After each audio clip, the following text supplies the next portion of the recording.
Ang challenge natin ay Pinoy Henyo. Within 3 minutes, kailangan nila mabigay yung hinahanap na word.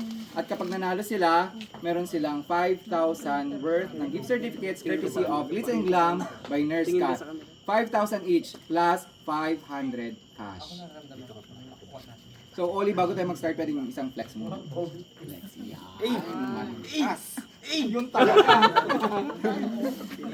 Anthony, isang flex mo na. Ang pinapahulaan ng word ay, sabi natin sa audience, pinapahulaan ay, timer starts now. Tao, Hindi. hayop, Hindi. insekto, Hindi. pagkain, Hindi. lugar, Hindi. kulay, Hindi. bagay, Oo. Oo. bagay, sinusuot, Oo. Oo. damit, Oo. brief, Pwede. Pwede. sando, Hindi. jacket, Hindi. crop top, Hindi. Tagalog, Oo. Tagalog, sombrero, Hindi. 2 minutes and 30 seconds. Hindi. jogging pants, medyas, sapatos, Hindi. sinusuot, Oo. babae, sa lalaki, Pwede. Oo. sa lalaki, Oo. boxer, Last 2 Pwede. minutes and 15 seconds. Pwede. short, Pwede. ano kayo sinusuot ngayon? Oy, kamay. Kamay. Hindi. Last 2 minutes. Short, Pwede. sa pambaba, Pwede. Oo. sa pambaba, Oo.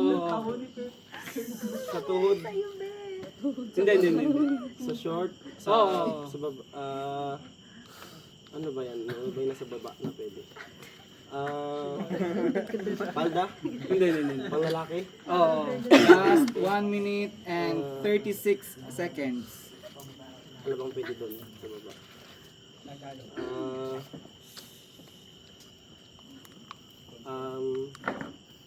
Ano bang pwede?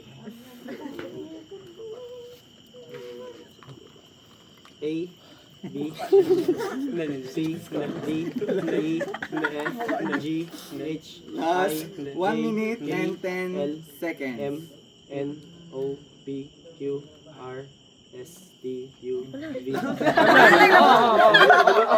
Ay, tangin ng part. Hindi mo nagasagot kasi. Oo. Last 52 seconds. Hindi. Sinturon, S, sandals, Hindi. sandals, salawal, May 40 seconds lang remaining. Nahulaan nila within 2 minutes and 20. Pero lumampas ka sa S ha. So, tingnan natin kung may Time to makakabit beat sa 2 minutes and 20 seconds. Yun, 2 minutes and 20 seconds.